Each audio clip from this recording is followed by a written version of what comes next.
संगीत म्हणजे आनंदाचा एक मेळा। कोणतेही संगीत ऐकल्यावर लगेच आपल्या मनावर त्याचा परिणाम होतो, एक नवं चैतन्य निर्माण होते।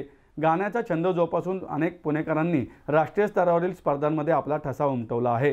पुणेकरांच्या गायनाच्या छंदाला गेली 23 वर्ष सोमेश्वर फाउंडेशन मार्फत सनी निमन प्रेरणा देत आहेत। याबद्दल समाधान आहे अशी भावना राज्याचे कृषी मंत्री माणिकराव कोकाटे यांनी व्यक्त केल्यात। कार्यसम्राट आमदार स्वर्गीय विनायकराव निमन यांनी गायन कलाकारांना दिलेले मानाचे व्यासपीठ म्हणजे सोमेश्वर फाउंडेशन आयोजित पुणे आयडॉल स्पर्धा। या स्पर्धेची महान टीम फेरी बालगंधर्व रंगमंदिर येथे संपन्न झाली। यावेळी कृषी मंत्री कोकाटे बोलत होते। यावेळी राज्याचे उच्च व तंत्र शिक्षण मंत्री चंद्रकांत पाटील, भाजपचे पुणे शहराध्यक्ष धीरज घाटे, संयोजक सनी विनायक निमन आदी मान्यवर उपस्थित होते। पुणे आयडॉल स्पर्धेच्या निमित्ताने दरवर्षी विविध क्षेत्रात कार्यरत असलेल्या व गायन कला जोपासणाऱ्या व्यक्तींचा व्हॉइस ऑफ चॉईस पुरस्काराने सन्मान करण्यात येतो। यंदा डॉक्टर विनय थोरात, शिवानी पांढरे, निलेश निकम, ॲडव्होकेट शीतल कुलकर्णी यांना मान्यवरांच्या हस्ते सन्मानित करण्यात आले।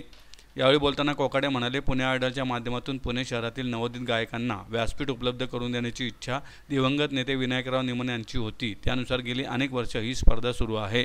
चंद्रकांत पाटील म्हणाले, एखादा उपक्रम सुरू करणे सोपे असते, मात्र तो सातत्याने आणि तेवढ्याच दिमागात सुरू ठेवणे कठीण आहे।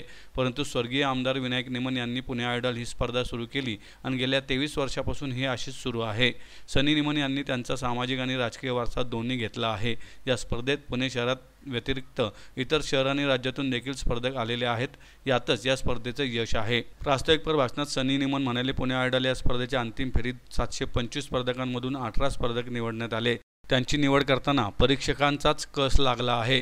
पुणे आयडॉल ही स्पर्धा नसून आपले गायन कौशल्य सादर करण्याचे एक महत्त्वाचे व्यासपीठ बनले असल्याचे त्यांनी सांगितलं।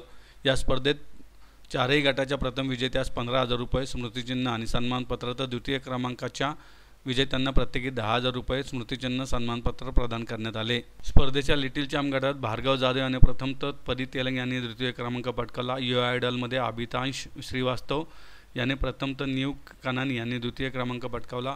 जनरल आयडॉल या विभागात पियुष भोंडे यांनी प्रथम तर निखिल गर्गे यांनी दुसरा क्रमांक पटकावला।